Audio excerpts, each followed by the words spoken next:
Selamat pagi, Abang Juma Ya, Alay. semangat pagi saudaraku. Apa kabar pagi ini? Baik, Bang Zuma. Oh, Panggil, alhamdulillah. panggil aku Lay apa Abang saja? Panggil Lai juga boleh. Oh ya. Jadi apa marga Lay? Marga saya karena keluarga saya di sana Pohan, jadi saya Pohan juga. Baiklah.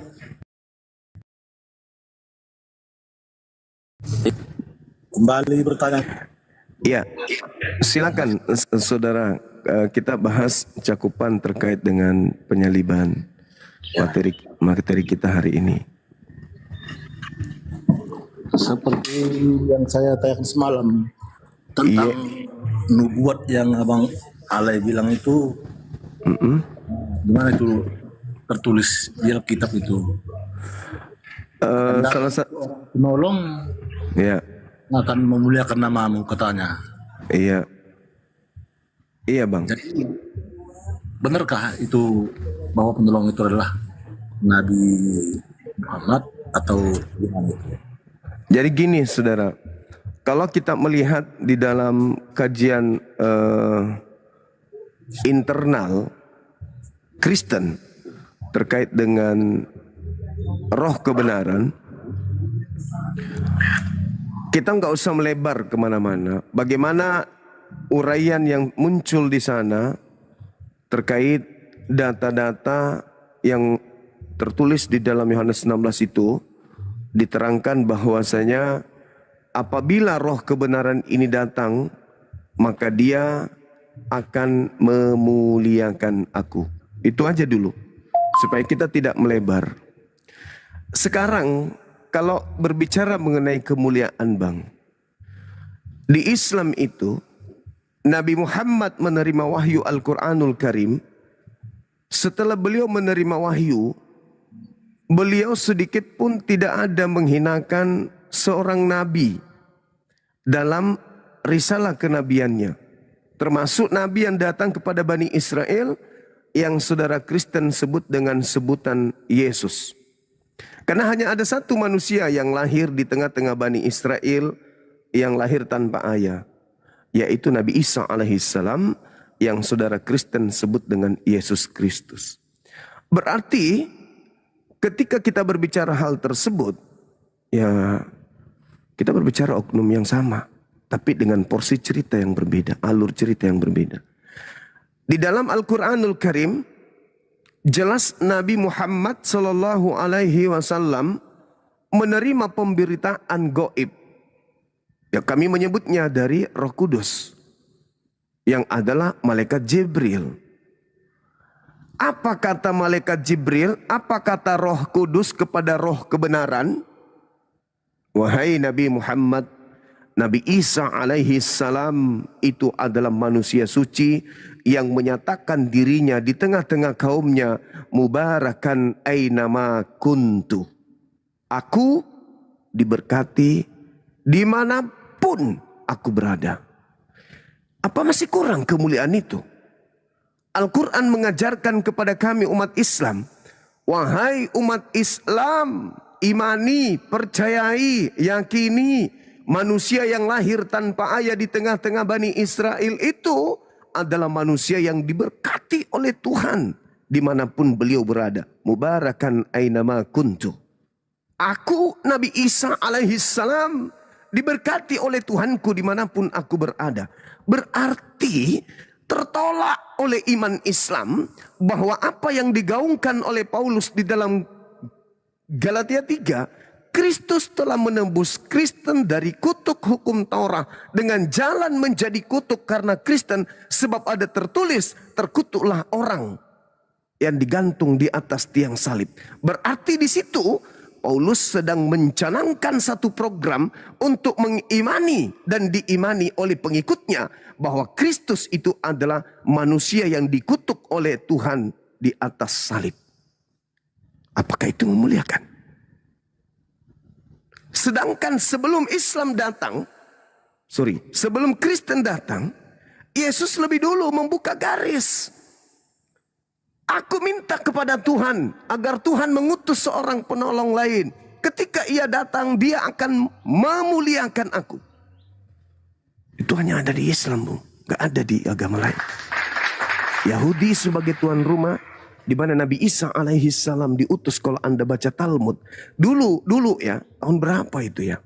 Saya pernah dekat dengan seorang Yudaism, aktivis Yudaism yang berpindah ke Buddha, lalu berpindah ke agnostik, lalu berpindah ke Islam. Terakhir kalau nggak salah dia pindah ke ateis kalau nggak salah sekarang ini. Dia membacakan kitab Talmud. Saya menangis ketika diceritakan Yesus di situ. Diceritakan begitu hina.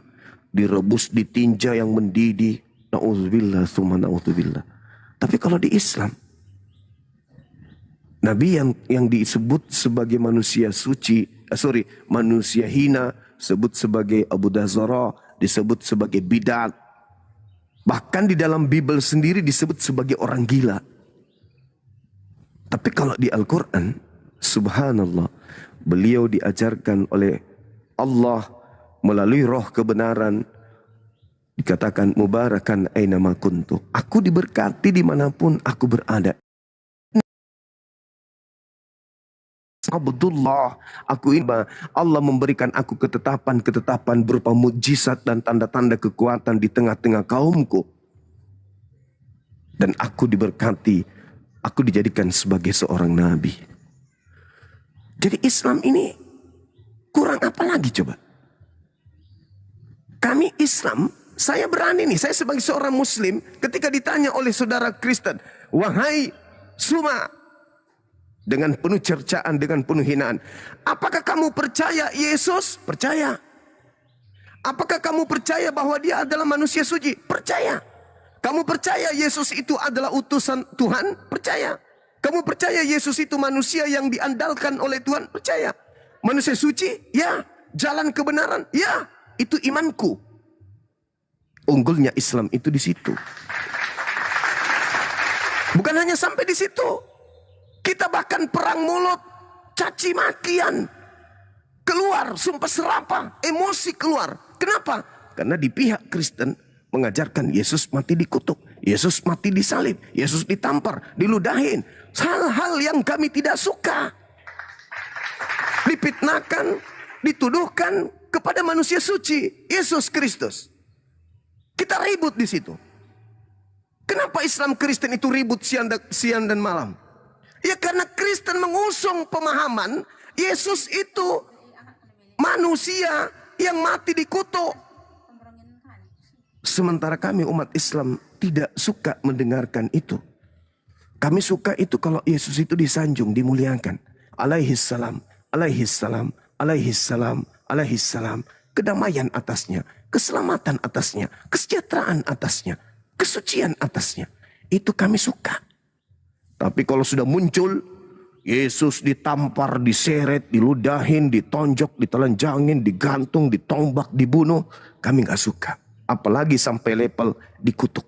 Kami gak suka. Coba saudaraku. Paulus mengatakan Kristus telah menembus kita dari kutuk hukum Torah. Sejak kapan Torah itu untuk kita? Pikirannya dulu. Bukankah Taurat itu hanya milik kepunyaan Bani Israel?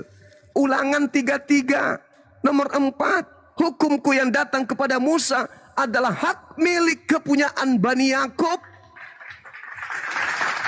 Lalu kenapa Torah itu kemudian ketika berbentuk kutuk kepada siapa yang tidak melakukan? Orang Kristen muncul dari ajaran Paulus. Kristus telah menembus kita dari kutuk hukum Torah. Pertanyaannya, sejak kapan Torah itu untuk kita? Sejak kapan? Bukankah Taurat itu hanya untuk Bani Israel? Yeremia 31, nomor 31 sampai nomor 33. Aku akan mengadakan perjanjian baru dengan Bani Israel dan Bani Yehuda. Kita bukan Bani Israel, kita bukan Bani Yehuda.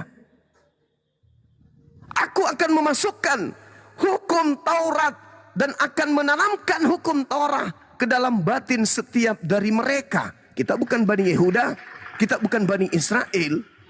Lantas kenapa Kristus mati untuk kita? Karena menebus kita dari hukum Torah. Kalau ajaran Torah jangan engkau makan babi, itu perintah untuk siapa? Ya untuk Bani Israel, bukan untuk kita. Jadi kalau sebelum Islam datang, kita di luar Bani Israel makan babi, nggak apa-apa.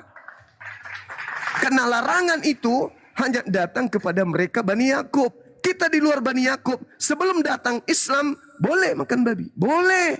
Haram? Enggak. Kenapa enggak haram? Tidak ada perintah Tuhan kita kepada kita untuk mengharamkan itu. Itu haram untuk bangsa pilihan. Karena kita bukan bangsa pilihan, makan babi ya enggak ada larangan Tuhan. Kita hidup di zaman Patra. Apa zaman Patra itu? Zaman di mana tidak ada rasul, tidak ada nabi, tidak ada kitab suci yang diutus untuk kita di luar Bani Israel. Makanya dalam Al-Quran Bani Israel itu adalah bangsa pilihan. Ini ma'akum, kata pencipta langit dan bumi. Dulu aku memilih 12 suku dari Bani Yakub. Aku muliakan mereka pada zamannya. Aku katakan kepada mereka pada zamannya, aku pencipta langit dan bumi ini, ma'akum, bersama dengan kalian. Jangan gentar. Memang dia bangsa pilihan. Ketika datang perintah sunat, ketika datang perintah jangan makan babi, perintah Tuhan hanya mereka dong. Kita di luar Yahudi, makan babi boleh nggak? Boleh. Tidak bersunat boleh nggak? Boleh. Karena hukum kekal yang datang kepada Bani Israel hanya mengikat Bani Israel saja. Berarti kita dibiarkan sengsara. Berarti kita dibiarkan menyendiri tanpa ada berdekat dengan Tuhan. Enggak apa-apa. Kenapa enggak apa-apa? Karena hukum Tuhan ketika datang kepada Bani Israel, Tuhan tidak mendatangkan hukum di luar Bani Israel. Toh sama-sama hidup. Toh sama-sama diberi harta, diberi umur, diberi oksigen. Bedanya mereka dapat aturan main. Kita enggak dapat aturan main. Bebas kita. Bebas.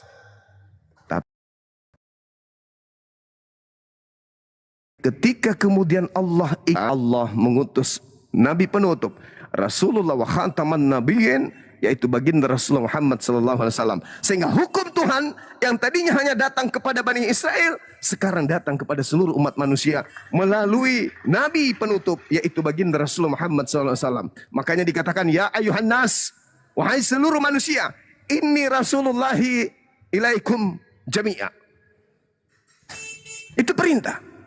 Aku, wahai seluruh manusia, sesungguhnya aku ini adalah utusan Tuhanmu. Utusan Tuhan kalian, wahai manusia. Untuk kepada kalian semua. Mengajarkan untuk apa? Untuk mengajarkan bagaimana tata cara kalian menyembah kepada Tuhan. Yang dulu memerintahkan untuk disembah kepada Bani Israel. Dari Bani Israel. Yang dulu mengajarkan hukum-hukum kepada Bani Israel saja, sekarang dia mengajarkan hukum-hukum kepada kita juga melalui nabinya, yaitu Nabi Muhammad. Makanya Yesus mengatakan apa? Penolong lain, seorang penghibur. Kenapa disebut sebagai penghibur? Karena dulu di luar Yahudi tidak ada penghiburnya. Yang ada penghiburnya hanya Yahudi. Begitu mereka sengsara, datang Nabi Ishak. Begitu mereka sengsara, datang Yakub. Begitu mereka sengsara, datang Musa. Begitu sengsara, datang Daud. Begitu sengsara, datang Yesus. Tidak pernah dibiarkan yatim piatu mereka itu. Tapi giliran kita, Allah mengatakan, datang seorang penolong lain. Datang seorang penghibur yang menghibur kalangan di luar Bani Israel. Jangan nelpon dulu dong. Gitu ya, saudara-saudara. Jangan nelpon dulu bang, nanti aja. Begitu ya. Jadi, kenapa dikatakan memuliakan aku? Coba. Anda lihat di Islam. Ada nggak yang menghina Yesus? Bahkan nih, saya paling takut kalau ada orang Islam yang mengatasnamakan diri mereka sebagai apologet Islam, tetapi kerjanya menghina, membuat gambar Yesus. Seakan-akan Yesus itu adalah manusia hina. Tidak bung, di Islam itu dimuliakan. Wa barakan ainama kuntu. Aku dimuliakan, aku diberkati dimanapun aku berada. Wa ausani bis shalah waz zakah ma dumtu hayya. Dan aku diperintahkan untuk sujud beribadah kepada Tuhanku selama aku hidup. Itu perintah dalam Al-Quran. Maka kami umat Islam memuliakan. Nah, kena kepada dalil itu, apabila roh kebenaran itu datang, maka dia akan memuliakan aku. Contoh nih, contoh. Anda dengan saya berdua. Anda dengan saya berdua. Apakah Yesus itu mati dikutuk? Saya enggak. Anda? Ya tergantung apa dari Bible itu ya terkutuk lah katanya. Nah, tuh. Jadi roh kebenaran itu di mana? Karena roh kebenaran ketika datang memuliakan, bukan menghinakan. Simpel bukan? Sederhana. Kami siang malam baca kitab suci. Wa isqala Isa bin Maryam ya bani Israel. Anda nggak tahu Islam masuk dalam kamar baca kitab sucinya. Di situ yang muncul dalam lisan mereka ada apa? Pemujaan, pemuliaan, harkat martabat Yesus Nabi Isa alaihissalam. Wahai Bani Israel, aku ini adalah utusan pencipta langit dan bumi untuk kalian. Mengajarkan kebenaran kepada kalian. Bila mana kalian mengikuti aku, menyembah hanya kepada Allah yang telah mengutusku, maka engkau akan memperoleh hidup yang kekal. Subhanallah. Makanya dalam Al-Quran itu disebutkan, siapapun yang beriman di antara orang Yahudi, di antara orang Nasara, mereka tidak akan dirugikan sedikit pun oleh Allah. Jannah, surga, tempat kembalinya. Itu dalam Islam tuh. Makanya tidak ditemukan kemudian dalam Islam itu penghinaan kepada sosok Yesus. Terkecuali ketika kita membahas tentang kaidah wa ma qatalu wa ma salabu walakin syubbiha lahum. Nabi Isa, Yesus Kristus anak Maria yang suci ini tidak tersentuh oleh kecelakaan sedikit pun, tidak ditempa oleh kehinaan sedikit pun, keterpurukan sedikit pun, tidak. Melainkan yang disalib oleh mereka adalah yang diserupakan dengan keadaan seakan-akan yang mereka salib itu adalah Nabi Isa. Nah, dalam perbandingan agama, tentu bukan cuma Al-Quran yang menjadi sumber kita. Salah satunya adalah Bible. Kitab yang saudara muliakan ini, yang berbicara tentang ruang lingkup tentang penyaliban. Apa yang tertuang di dalamnya? Ya tadi itu contohnya misalnya. Yang tadi itu misalnya. Iya ya, memang sering juga aku baca-baca. Cuman aku agak apa ini? Agak kurang. Aku adalah jalan. Berarti Ya. jalan ini menuju Ya, menuju ke itu. Iya, betul. Betul sekali. Ya. Benar sekali. Terkadang jadi bingung ini. Lai. Nah, iya saudaraku. Jadi kami beriman tuh, kami mengaminkan itu. Kami mengaminkan. Akulah jalan, akulah kebenaran dan hidup. Tidak ada seorang manusia pun yang sampai kepada pencipta langit dan bumi tanpa melalui aku. Bagaimana dengan Islam? Bagaimana dengan Islam? Oke. Dalam kaidah pengajaran Yesus, ketika kita berbicara mengenai jalan, tidak ada jalan selain jalannya Yesus. Islam ada di situ. Saya uraikan. Ketika Yesus berkata, jalanku adalah, aku seorang rasul Tuhan kepada Bani Israel untuk kemudian menghilangkan mereka yang sesat di jalannya. Matius 15 nomor 24. Aku diutus kepada domba yang sesat dari Bani Israel. Islam di mana posisinya? Percaya nggak Islam itu kalau dia utusan? Percaya. Hei dunia, ya paman, percayakah kalian Yesus itu utusan Tuhan kepada Bani Israel? Israel tidak percaya. Hindu tidak percaya. Buddha tidak percaya. Bahkan Kristen cenderung tidak percaya. Kenapa cenderung tidak percaya? Karena Yesus tidak dijadikan sebagai jalan, tapi dijadikan sebagai tujuan. Salah kan? Maka yang paling benar cuman Islam. Apa itu? Inni Rasulullahi ilaikum. Aku ini, Yesus, Isa adalah Rasul untuk kalian Bani Israel. Akulah jalan. Memang dia jalan bagi Bani Israel. Percaya nggak umat Islam itu? Percaya. Percaya nggak Hindu kalau Yesus utusan pencipta, Sang Hyang Widi untuk Bani Israel? Enggak. Percaya nggak Buddha? Enggak. Percaya nggak Yahudi? No, tidak mungkin. Satu-satunya yang menempuh jalan itu hanya Islam.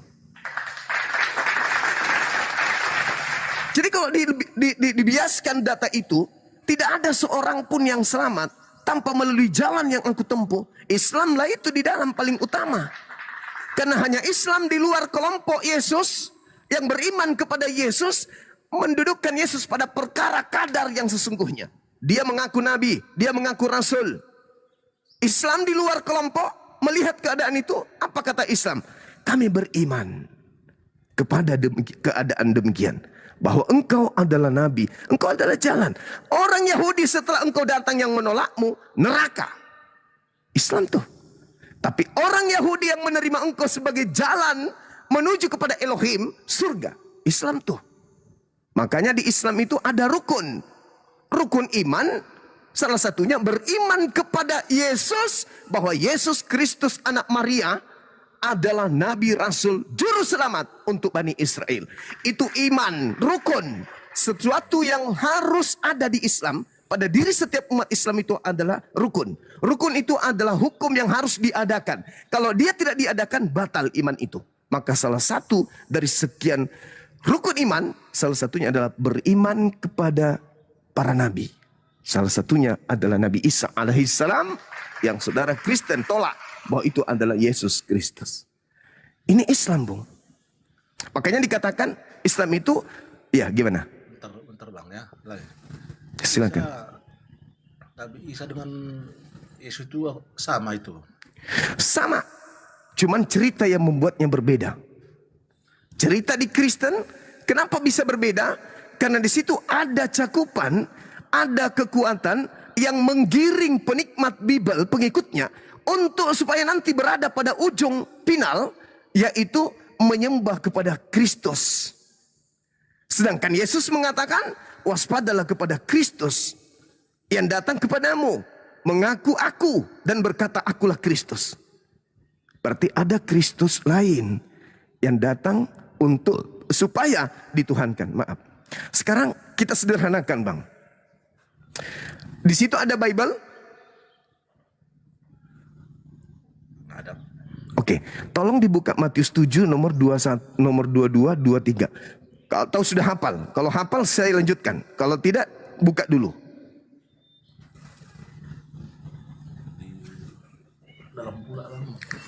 Oke, kita uraikan aja dulu. Di Matius 7, saudara, Yesus berkata, waspadalah kepada nabi palsu yang datang kepada kamu, Bani Israel, nyamar seperti domba, padahal mereka adalah serigala yang buas. Dari buahnya kamu bisa mengenal itu nabi palsu atau bukan. Apa buahnya? Mereka memanggil namaku, mereka bermujizat pakai namaku, bernubuat pakai namaku, mengusir setan pakai namaku, tetapi mereka tidak melakukan kehendak Bapakku. Bapakku berkehendak, jangan nyembah kepada Yesus. Bersunat, itu perjanjian kekal. Itu aja dulu. Ketiga, jangan makan babi. Ini aja dulu tiga. Ini kehendak Bapakku. Mereka tidak melakukan kehendak Bapakku, tapi mereka memakai namaku, bermujizat, bernubuat, mengusir setan. Apa kata Yesus? Enyahlah daripadaku. Kalian semua pembuat kejahatan, aku tidak mengenal kalian. Pertanyaannya, Bang, seperti misalnya Rusuli Lubis yang kemana-mana ngusir setan, mengobati orang. Nama siapa yang dipakai Rusuli Lubis? Nama Yesus. Tapi kenapa Yesus mengusirnya? Enyahlah daripadaku, kamu pembuat kejahatan. Aku tidak mengenal engkau. Jadi ketika dia ngobatin orang, orang itu sembuh dengan memakai nama Yesus. Yesus yang mana yang datang membantu pengobatan? Bisa nggak Anda jujur? Bisa nggak Anda jawab maksudnya? Yesus yang mana?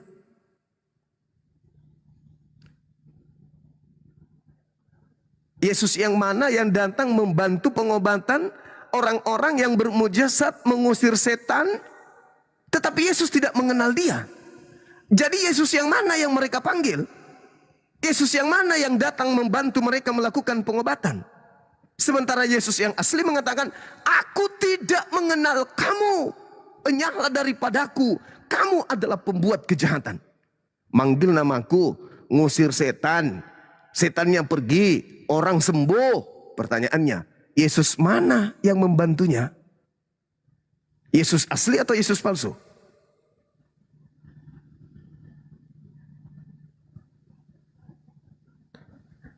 Bisa bicara, Bang?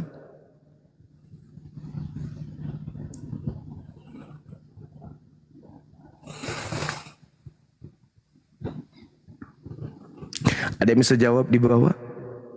Kalau Yesus asli pasti mengatakan, ya, aku mengenal kamu. Kamu adalah pembuat kebaikan.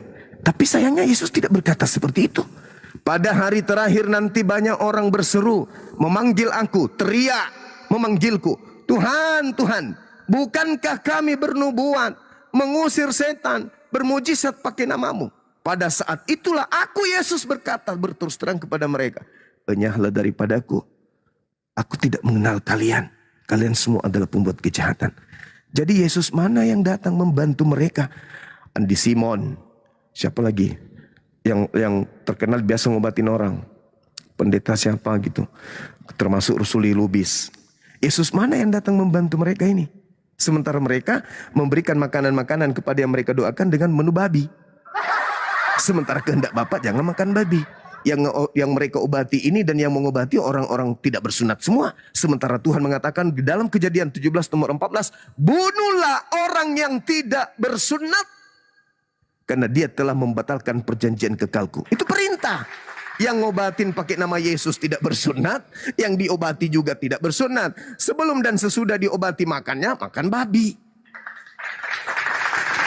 Bukan kehendak Bapa, tapi dia bisa mengusir setan pakai nama Yesus. Pertanyaannya, Yesus mana yang datang kepada mereka ini? Yesus mana yang memberikan penyembuhan kepada mereka? Bukankah iblis bisa nyamar seperti menjadi Yesus? Kata siapa? Kata Yesus. Di mana Yesus mengatakan iblis bisa menyerupai dirinya?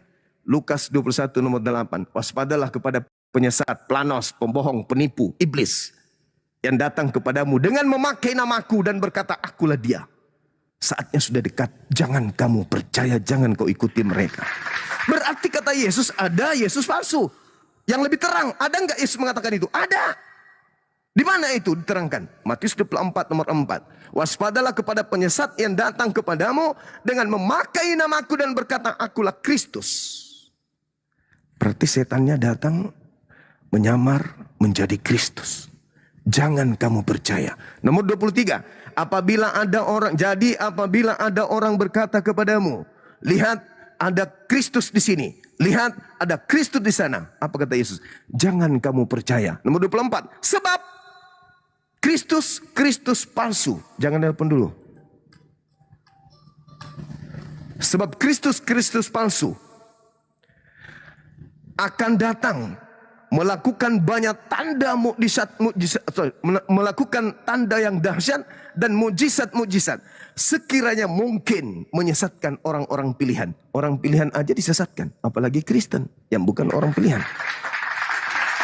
Itu kata Yesus, Matius 24 nomor 24-25. Nah, sekarang yang datang membantu para pendeta, para pastor mengobati dengan memakai nama Yesus ini siapa? Kebaktian, KKR, pengobatan gratis. Banyak itu spanduk. Pendeta Tandi Linting Anus berkata, datang tanggal sekian, minggu ini di gereja ini akan melakukan pengobatan massal. Oke, keren. Siapa nama yang mereka panggil di situ? Yesus, dalam nama Yesus, dalam nama Yesus. Begitu ketemu yang asli, apa kata Yesus? No, aku tidak mengenal kalian. Kalian semua adalah pembuat kejahatan. Jadi Yesus mana yang datang pada saat mereka yang asli mengatakan aku tidak mengenal kamu. Lalu Yesus yang mana? Ketika mereka membaptis orang, dibawa ke kolam atau dicebur di dalam drum. Dalam nama Yesus. Dalam nama Yesus. Dalam nama Yesus. Tapi Yesus mengatakan aku tidak mengenal kalian. Jadi Yesus mana yang dipakai namanya ketika mereka membaptis? Yesus mengatakan hati-hati, ada Yesus palsu. Alhasil Yahudi sampai hari ini keturunannya tidak menjadi Kristen. Yang menjadi Kristen adalah pengikut Paulus di Roma pertama kali, di Antioquia Turki pertama kali. Kisah Para Rasul 11 nomor 26. Dalam nama Yesus, dalam nama Yesus, dalam nama Yesus. Apa enggak lihat dalam kitab sucinya? Ada Yesus palsu. Yang mereka baptis, habis dibaptis, dia bilang, puji Tuhan, sekarang saya anak-anak Yesus, anak-anak Kristus. Bukan lagi hamba Tuhan, tapi anak Tuhan. Hai, sejak kapan Tuhan melahirkan manusia pemakan babi? Sejak kapan? Apa ada Tuhan, apa Yesus palsu lah? Iya, Yesus sendiri yang mengatakan itu. Waspadalah kepada penyesat yang datang kepadamu dengan memakai namaku dan berkata, akulah Kristus. Matius 24 nomor 24. Sebab Kristus palsu. Ayo. Yang bergelar Kristus kan cuma Yesus. Kristus yang ditunggu-tunggu adalah Yesus. Berarti ketika ada oknum mengaku Kristus, tujuannya kepada Yesus, bukan kepada bom-bom. Aku adalah Kristus palsu. Bom-bom palsu ini. Aku adalah Kristus palsu. Aku adalah Kristus palsu. Oh, berarti dia adalah Edis TV ini. Enggak mungkin. Ketika berbicara Kristus, yang ada dalam benak manusia Yesus. Berarti ketika Yesus mengatakan dalam Matius 24 nomor 24, mengalami pembatasan lagi. TikTok, jangan musuhin aku dong. Kita kan temenan. Oke. Damai TikTok, jangan marah, aku enggak menghujat. Jadi ketika Yesus berkata dalam Matius 23, jadi apabila ada orang berkata ada Kristus di sini, ada Kristus di sana, kata Yesus apa? Jangan kamu percaya. Ketika Paulus berkata ada Kristus di padang gurun ketika ke Damsyik, ada Kristus dalam bilik ketika di penjara, apa kata Yesus nasihatnya kepada muridnya? Jangan ente percaya. Dengan kata lain, jangan percaya kepada Paulus. Sebab nomor 24. Kristus palsu dan nabi-nabi. Nah, nabinya tuh maksudnya Kristus yang palsu datang kepada oknum. Oknum ini nanti menjadi nabinya, menjadi pengajarnya, menjadi rasulnya tuh. Itu maksudnya. Sebab Kristus palsu dan nabi palsu akan datang melakukan banyak tanda dahsyat dan mujizat-mujizat sekiranya mungkin menyesatkan orang-orang pilihan. Jadi ketika Mesias palsunya datang, dia mengaku aku Yesus. Inilah tanganku, inilah kakiku, lihatlah aku, rabalah aku, colok lambungku. Kata Yesus yang asli, dia bahkan bisa menyesatkan orang-orang pilihan. Kata Thomas apa? Ya Allahku, ya Tuhanku, ya Bapakku. Padahal awalnya di Lukas 24 nomor 37, mereka kaget dan ketakutan sebab mengira melihat setan. Tadinya mereka kaget, setan keluar dari kubur. Tapi karena setannya ini pandai, maka dia mendekati mereka dan berkata, sini lo. Dibisikkanlah, hei, kepada aku telah diberi kuasa lo, baik di langit maupun di bumi. Pergilah, pergi. Jadikan seluruh bangsa menjadi muridku. Aku adalah Yesus. Apa yang terjadi? Oknum-oknum ini datang ke Roma. Di Roma dia mengajar orang-orang. Roma nyebrang ke kerajaan Belanda. Belanda kerajaannya nyebrang sampai ke Indonesia. Jadilah Anda sebagai salah satu orang yang terpikat. Orang Yahudi, Yesus orang Yahudi, mana keturunan ke-11 muridnya? Jadi Kristen kah dia? Tidak. Ada enggak rumah ibadah Yahudi di Israel, di Yerusalem hari ini? Megah. Di situ Yesus sebagai Tuhannya? Enggak ada. Lalu, mana Yesus yang katanya menyesatkan orang banyak ini? Mana orang banyak yang disesatkan kalau bukan Kristen? Karena Yesus mengatakan, waspadalah agar kamu jangan disesatkan. Ucapan Yesus ini kepada Yahudi, bukan kepada Kristen. Kristen muncul belakangan nanti dari pengaruh Yesus yang palsu itu. Diindikasikan, maaf. Jadi kata Yesus, waspadalah agar kamu jangan disesatkan, sebab banyak penyesat yang akan datang kepadamu dengan memakai namaku dan berkata, akulah Mesias. Mereka akan menyesatkan banyak orang. Kalau banyak orang itu bukan pengikut Mesias, kalau orang banyak itu bukan Kristen yang mengaku pengikut Mesias, pengikut Kristus, lalu nubuatan Yesus digenapi oleh siapa? Karena Yesus mengatakan dia akan menyesatkan, mereka akan menyesatkan banyak orang Kristen. Ada enggak? Enggak ada.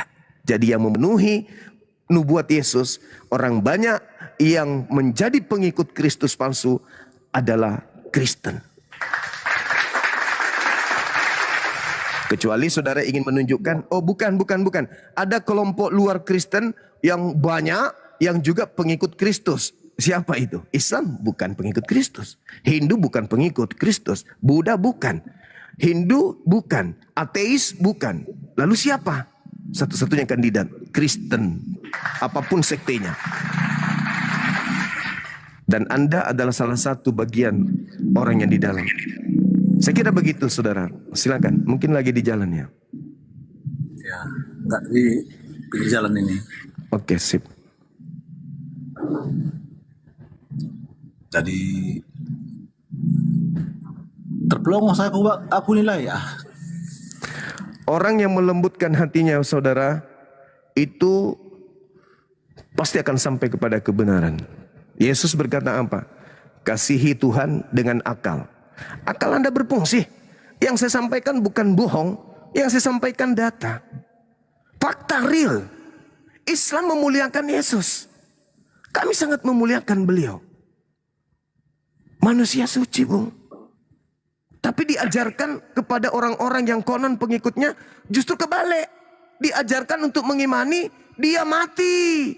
Disalib dengan jalan kutuk untuk nebus dosa-dosa kita. Coba Anda bayangkan. Anda terima enggak? Anggaplah saya Maria, ibunya Yesus. Saya hamil. 9 bulan. Dihujat, diusir dari kaum saya. Karena saya tak ada suami. Diusir, diungsikan. Saya rawat kandungan saya sendiri. Tanpa suami. Lalu setelah saya melahirkan anak saya. Seorang diri. Saya pelihara, susah payah. Besar dia. Kalian bunuh. Untuk dosa-dosa pencuri ayam, pencuri sapi. Pemerkosa ibu kandungnya. Pemerkaos anak kandungnya. Koruptor. Suka membunuh orang. Suka tipu orang. Suka mencabul, berjudi, minum khamar. Semua itu dosa-dosanya dihapus dengan kalian bunuh anak saya. Masuk di logika? Demi supaya kalian gak masuk. Cobalah anak Anda diperlakukan. Padahal Tuhan mengatakan apa? Di dalam Yohanes 3 nomor 16. Begitu besar kasih karunia Tuhan akan dunia ini, sehingga dia menganugerahkan anaknya yang tunggal. Itu anugerah. Anugerah loh, itu bukan kutuk. Islam menjadikan Yesus itu sebagai anugerah kepada alam semesta ini. Subhanallah. Orang Yahudi yang tadinya tidak mau mengenal Tuhan, datang pada mereka kitab suci, beruntun kepada mereka nabi, rasul diutus kepada mereka. Ada mereka menerima dengan baik, tidak, selalu diolok-olok, selalu diolok-olok. Nabi Musa diolok-olok, semua diolok-olok, ajarannya diolok-olok. Kemudian Tuhan mendatangkan manusia suci Yesus Kristus kepada mereka. Mengajak mereka. Matius 23 bang. Nomor 1, nomor 2, nomor 3. Apa kata Yesus kepada muridnya? Orang-orang Yahudi, ahli kitab, orang Farisi telah menduduki tahta Musa. Tetapi jangan kau mengikuti mereka. Kenapa? Mereka berbicara tentang firman Tuhan, tetapi mereka tidak mempraktekkannya dalam hidupnya sehari-hari. Pertanyaannya, apa bedanya orang Farisi dengan Kristen hari ini? Di kitabnya nih, ada perjanjian lama yang konon terjemahan dari kitab Tanak, kitabnya para nabi. Tapi dipegang doang, ke gereja diketek begini. Di dalamnya tertulis apa? Jangan ada ilah lain di hadapanku. Akulah Tuhan, tak ada yang lain. Tapi mereka menjepit begini sambil menyembah kepada manusia bernama Kristus. Kan lucu. Di dalamnya sini tertulis, jangan engkau makan babi karena itu haram bagimu. Tapi sementara mengetek begini makan babi.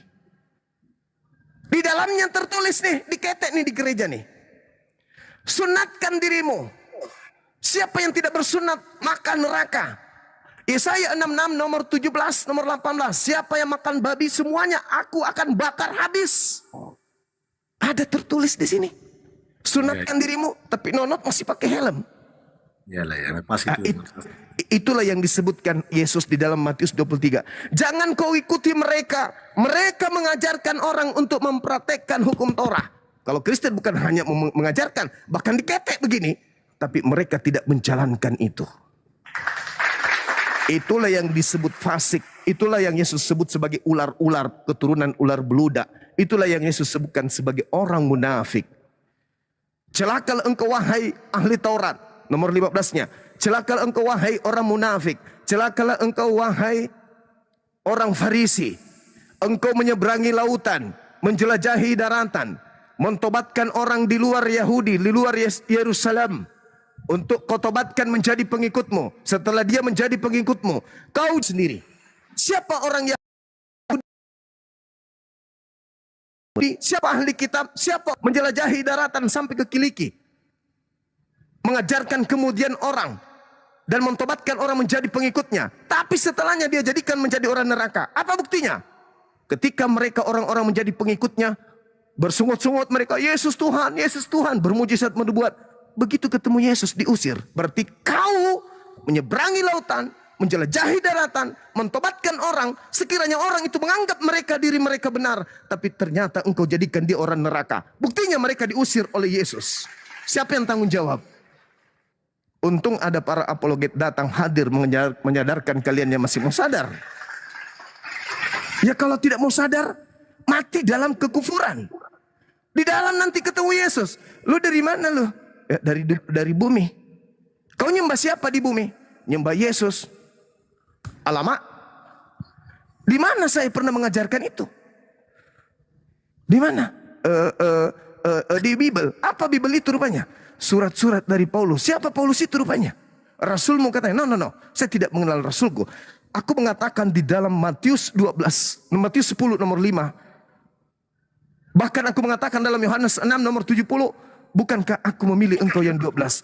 Aku memilih cuma 12. Aku tidak pernah memilih yang namanya Paulus. Dan aku berpesan kepada ke-12 murid. Dalam Matius 10 nomor 5 nomor 6. Jangan kamu pergi ke bangsa lain. Paulus mengaku di dalam Galatia 2 nomor 8. Aku diutus kepada bangsa lain yang tidak bersunat. Siapa yang utus? Yang utus siapa? Kristus. Oh, Kristus yang utus? Iya. Kan aku udah bilang. Waspadalah kepada Kristus palsu.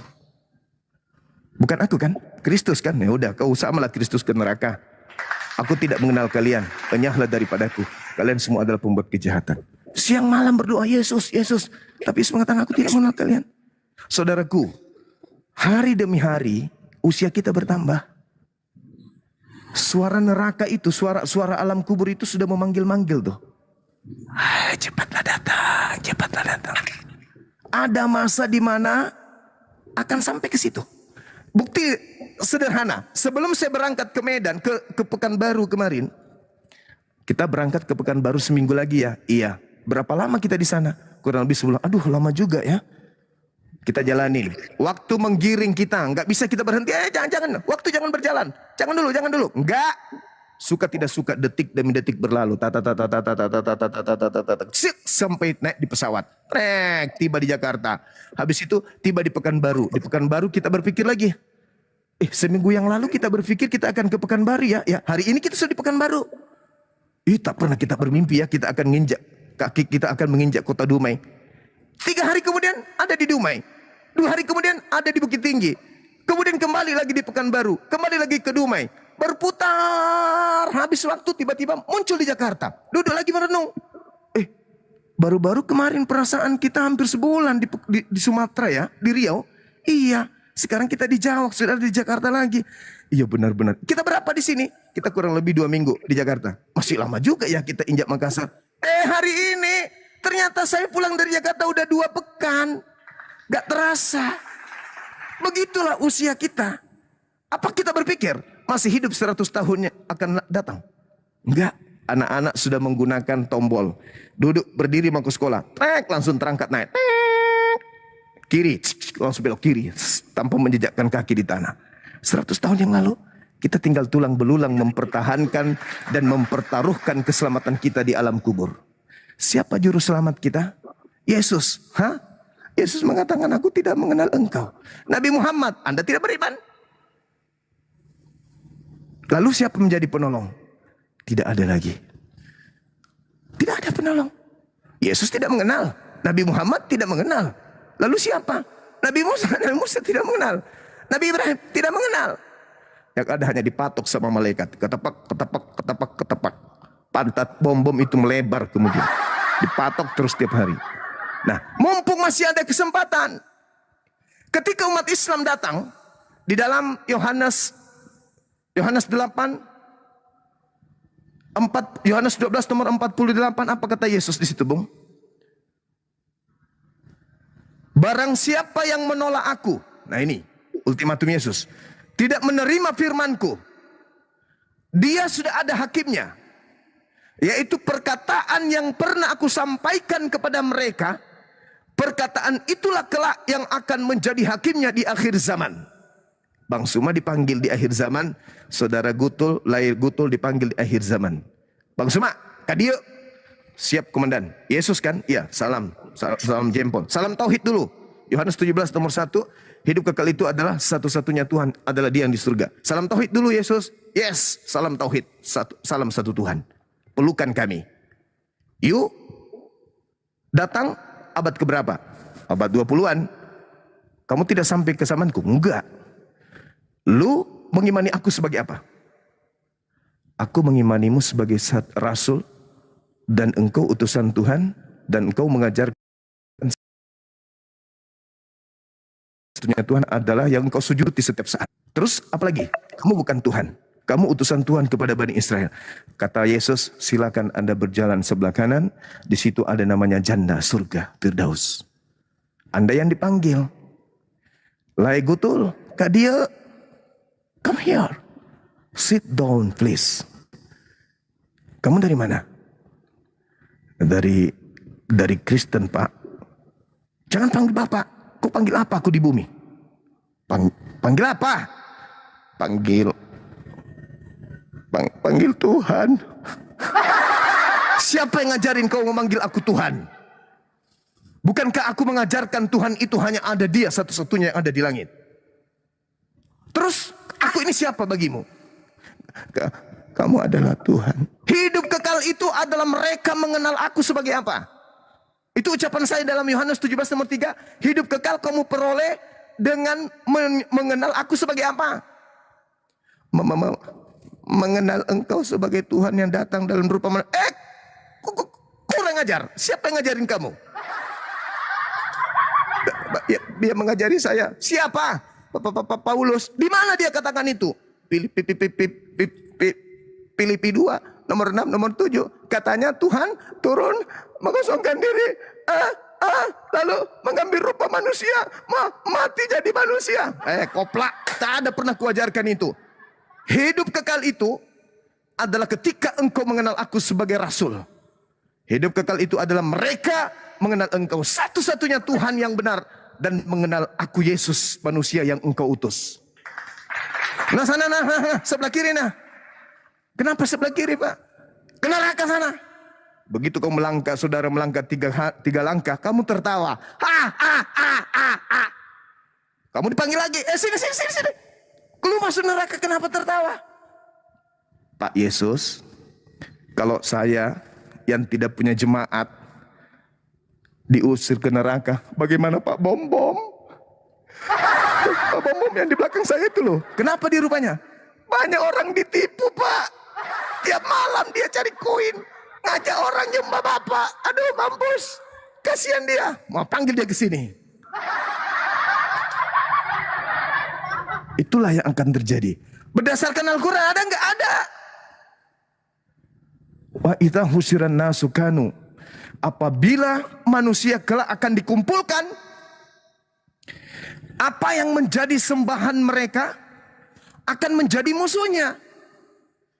Pemujaan-pemujaan yang mereka lakukan terhadap yang disembah selain aku, kata Allah, akan diingkarinya. Hei Isa, wa iskalallahu ya Isa bin Maryam, a anta qulta linnas takhizuni. Wahai Isa, sini. Kata Allah, sini. Apakah kamu yang mengajarkan manusia, sekelompok manusia yang tidak punya kepala ini? Apa kata Nabi Isa? Qala subhanaka ma yakunu li an aqula ma laysa li bihaqq. Wahai Tuhanku, ketika aku datang di tengah-tengah kaumku Bani Israel, aku tidak mengatakan sesuatu yang bukan hakku untuk aku katakan. Yohanes 12 nomor 49 ada tertulis di kitab yang mereka ketek. Apa itu? Aku tidak berkata-kata dari diriku sendiri. Apa yang aku katakan adalah apa yang diperintahkan oleh Bapa untuk aku katakan, aku sampaikan. Jadi aku tidak pernah mengatakan isi Roma, isi Galatia, isi Filipus, isi kitab-kitab mereka. Itu aku nggak pernah mengatakan. Aku maha suci dari itu. Aku suci dari perbuatan itu. Yang aku ajarkan adalah Makultu lahum illa ma amartani bi ani abdullah rabbi wa rabbakum. Aku hanya mengajarkan kepada mereka, wahai Bani Israel, sembahlah Allah, Tuhanku dan juga Tuhanmu. Yohanes 4 nomor 22. Jadi nggak bisa bohong. Karena masih tertulis. Yohanes 17 nomor 3 masih tertulis. Mereka semua adalah pembuat kejahatan. Nah itulah yang terjadi, Bung. Yesus akan menjadi hakim. Al-Quran surah As-Zukhruf ayat 61. Kelak dia akan datang menghakimi yang terdakwa. Siapa yang terdakwa? Ia melantiknya naik level setara dengan Tuhannya. Sementara Yesus datang, aku tidak dapat berbuat apa-apa. Apa yang aku kerjakan adalah apa yang diperintahkan oleh Bapa. Aku tidak dapat berkata-kata. Apa yang aku katakan adalah apa yang diperintahkan oleh Bapa. Tapi orang-orang Kristen, wah, berkata seenak perut, Yesus adalah Tuhan yang berteofani jadi manusia karena dia kasihan kepada manusia sehingga dia turun mengorbankan dirinya untuk mati terkutuk demi dosa-dosa para pencabul. Enak kali dia ngomong. Itulah iman. Iman tanpa akal begitu jadinya gila. Sementara iman yang betul adalah iman yang berproses akal. Saya kira begitu saudaraku, silakan. Mungkin masih ada yang mau disanggah atau ditanggapi. Ya, mengenai semua yang Lai ucapkan tadi sudah Iya Lai.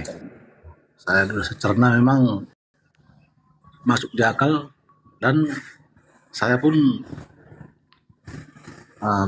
gimana dibilangnya, ingin mengetahui banyak lagi tentang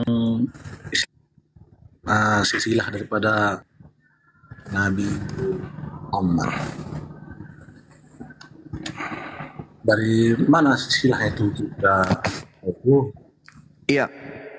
Jadi kalau kita berbicara mengenai silsilah Nabi Muhammad SAW, umat Islam itu paham betul bahwasanya Nabi Muhammad SAW lahir besar di tengah-tengah bangsa Arab. Kalau silsilah yang disampaikan di kitab Sirah Nabawiyah adalah silsilah yang keliru, maka umat Islam tidak akan bersatu dengan bangsa Arab. Bangsa Arab yang hidup sesama dengannya tidak akan mungkin kemudian bisa seperti yang kita lihat hari ini. Bangsa di mana Nabi Muhammad diutus beriman kepada Nabi Muhammad. Kenapa? Karena mereka tahu silsilah Nabi Muhammad. Mereka tahu ibunya, ayahnya, mereka tahu juga kemudian pamannya, kakeknya, buyutnya, bahkan sampai kepada Nabi Abraham, bahkan sampai kepada Nabi Adam. Nah sekarang ada dua bangsa yang kemudian dipahami oleh umat Islam yang memegang secara terinci silsilah mereka. Bangsa Yahudi bangsa Arab. Mereka selalu menggunakan binti, Ben Yakub, Ben Yusuf, Ben Eli, sama. Jadi semua keturunan itu disebutkan. Jadi Nabi Muhammad, yang pertama Nabi Muhammad, kemudian bin Abdullah, kemudian Abdul Muttalib, Hashim, dan seterusnya sampai kepada Adnan. Adnan sampai kepada kepada Khaidar sampai ke dia anak kedua dari Nabi Ismail. Kemudian sampai kepada Nabi Ismail. Ismail sampai kepada Nabi Abraham alaihissalam. Itu runut tuh. Runut keturunannya. Kalau tidak sudah ditolak sama orang Arab. Ini siapa ini? Orang asing ini. Tapi beliau dikenali kemudian pada masanya. Nabi Muhammad Abdullah bin Abdul Muttalib bin Hashim bin Manaf dan seterusnya. Itu dikenal, umat Islam paham itu. Nah, sedangkan kalau agama Kristen 13 kitabnya itu ditulis oleh seorang bernama Paulus. Tak ada manusia di atas muka bumi ini yang tahu siapa nama bapaknya. Itu parah, Bung. Nah, itulah yang saya pikir-pikir juga. Silsilah Paulus ini sampai sekarang belum jumpa saya lagi. Iya. Jadi Tidak ada. di mana? Jadi Tidak ada. Tidak ada silsilahnya. Makanya begini saudara, saya biasa tertawa kalau saya diajak diskusi tentang Nabi Muhammad dengan Paulus. Nabi Muhammad dicerca, banyak istri, menikahi bocah, begini. Oke, itu karena sejarah Nabi hidup Muhammad seluruhnya tak ada yang disembunyikan. Dan itu pun hanya kalian mensalah tafsirkan. Kalau apa yang kalian tuduhkan itu benar, jangankan kita yang hidup 1400 tahun setelah beliau, orang zamannya pasti akan menolaknya. Tidak ada manusia di atas muka bumi ini mati meninggal dunia yang oleh ahli kerabatnya, oleh sahabatnya, oleh keluarganya, oleh masyarakatnya, oleh kaumnya, oleh pengikutnya, mayatnya pun mereka tidak reda untuk mereka ditinggalkan. Nabi Muhammad mayatnya bertahan sampai 3 hari. Kenapa? Mereka tidak rela orang mulia ini pergi. Andai saja mereka tidak khawatir akan membusuk, mereka tidak akan makamkan kemungkinan. Karena mereka cinta pada Nabi Muhammad, sayang kepada beliau, cinta kepada beliau. Mereka memperebutkan berkah dari beliau. Mereka memperebutkan ridho dari beliau. Bahkan mereka memperebutkan kemudian syafaat dari beliau. Mayatnya jangan kau kuburkan. Kami masih cinta beliau. Coba bayangkan. Kita nih, orang-orang sekarang, cinta kepada ayah, cinta kepada ibu, cinta kepada istri. Baru juga 2 jam mayatnya di rumah sudah mulai ketakutan. Aku cinta padamu, kenapa kau duluan pergi? Dipeluklah mayatnya istrinya kan. Begitu jam 10, jam 11, jam 12 malam sudah sepi di rumah, anak-anak sudah pada tidur. Dibuka sedikit, takut. Pindah ke kamar tidur sendiri. Apalagi mau bertahan sampai 1 malam, 2 malam. Mustahile. Tapi Nabi Muhammad hanya sekedar dimakamkan aja jenazahnya. Mereka ribut. Jangan, please. Kami masih mau bersama dengan beliau. Mayat loh. Itu apa tandanya? Tanda bahwa beliau ini adalah manusia yang sangat dicintai. Bukan hanya keluarganya, tapi sebangsa Arab. Semua cinta dan sayang kepada beliau. Bagaimana dengan Paulus? Di mana kuburnya? Siapa yang memakamkan dia? Siapa yang melayak kuburnya, merawat kuburnya? Siapa nama orang tuanya? Sedang per 5 dikatakan begini. Paulus ini adalah penyakit sampar. Dialah yang telah menyesatkan orang-orang Yahudi di seluruh dunia yang beradab. Dan dia adalah tokoh dari agama Kristen. Bahkan orang bersumpah tidak akan makan, tidak akan minum sebelum mereka membunuh Paulus. Kisah para Rasul jelas menerangkan itu 24 dan seterusnya. Dia adalah penyakit sampar yang telah menyesatkan orang-orang Yahudi di seluruh dunia. Terbukti kan? iya.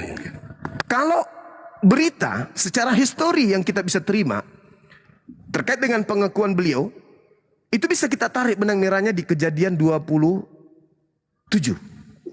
Kejadian 49, sorry.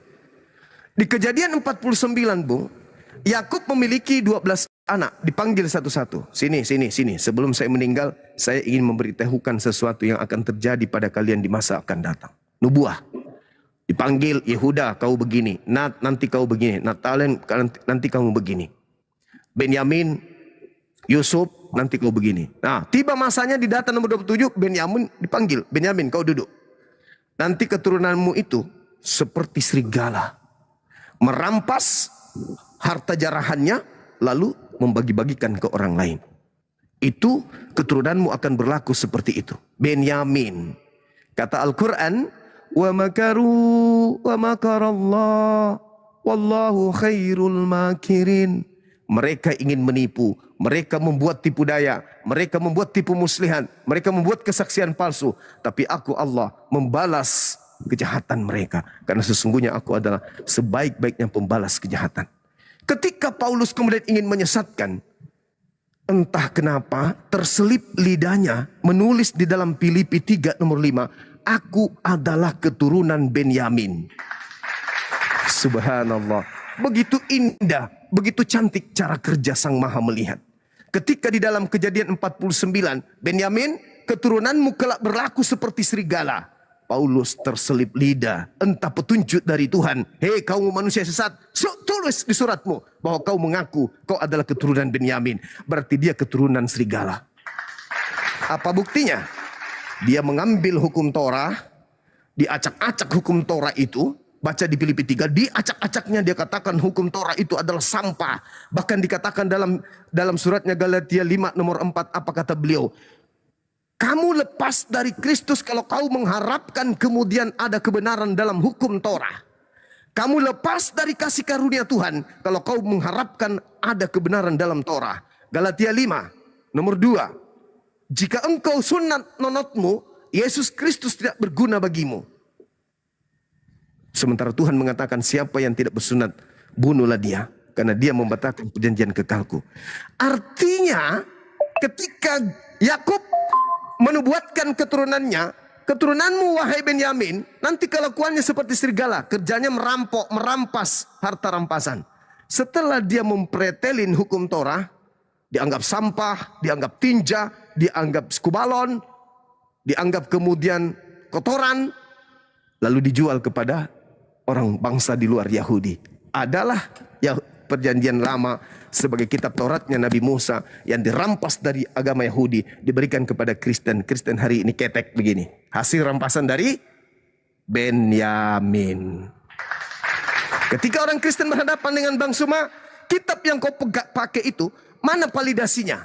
Mana legalitasnya dari Yahudi atau dari Tuhannya Yahudi bahwa kitab perjanjian lama itu bisa dipakai di luar Yahudi? Ada dalilnya? Tidak ada. Berarti itu harta rampasan. Siapa yang memberikanmu? Paulus. Siapa dia? Keturunan Benyamin. Di mana dibuatkan? Kejadian 49 nomor 27.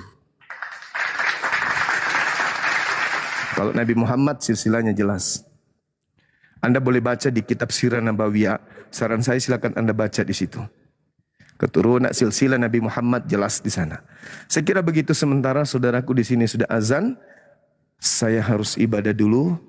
Nanti setelah saya ibadah, kita lanjutkan kembali. Semoga ada narasumber dari API, dari teman-teman kita. Dinda Kurismoto, beliau sudah ada guru saya. Silakan naik, Dek. Adekku, Kurismoto naik dulu dong.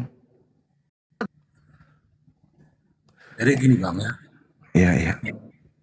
Jangan bosan-bosan lah ngajari saya lah ya. Saya tidak akan pernah bosan, Bang. Ya. Itu tugas kami. Dan saya pun berpikir apakah masih ada celah atau ampunan bagi saya yang dosa ini. Pasti ada. Tiap hari minum tua, minum bir. Insya Allah ada, Bang. Merasa dosa-dosa saya ini sudah tebal-tebal apa ini? Sebesar gunung. Inilah kalau masuk Islam disebut terlahir kembali. Konsep Islam itu Bang, mereka yang lahir, baik dari Kristen, Hindu lahir dari perut ibunya, mereka dalam keadaan suci.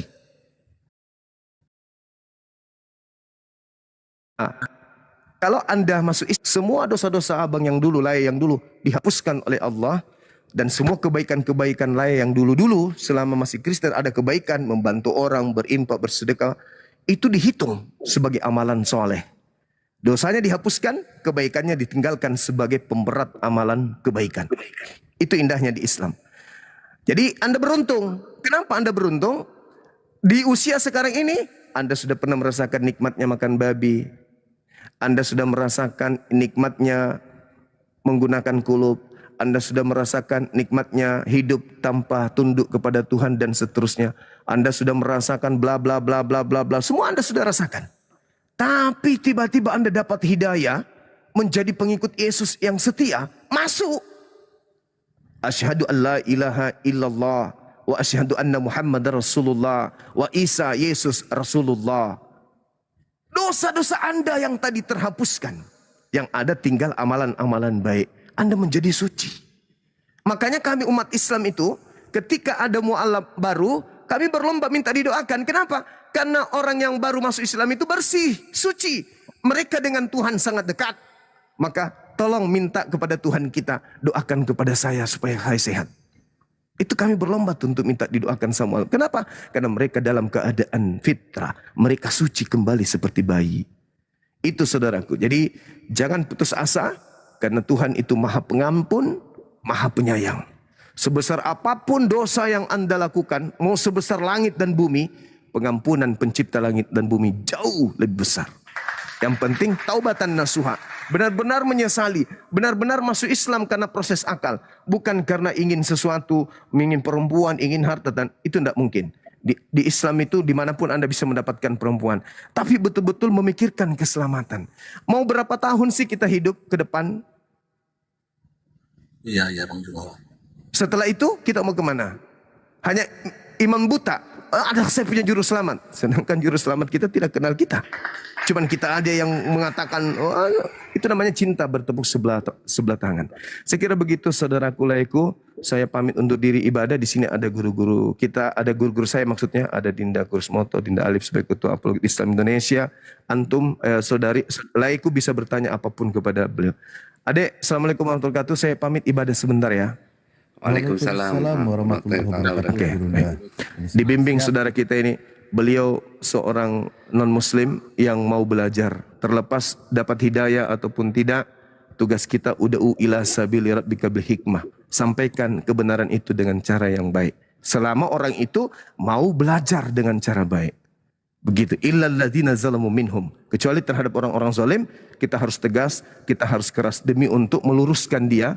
Besi yang bengkok memang dibutuhkan tempaan yang keras, yang tegas supaya bisa lurus. Seperti itu ya. Saya pamit sebagai orang tua mau ibadah dulu. Assalamualaikum warahmatullahi wabarakatuh. Waalaikumsalam. Terima kasih Gurunda. Assalamualaikum Tata Alif. Ustaz Arif. Waalaikumsalam warahmatullahi wabarakatuh. Lanjut Ustaz Alif. Mungkin Pak Gotur Raja Gugu ada yang mau ditanyakan seputar Islam di sini.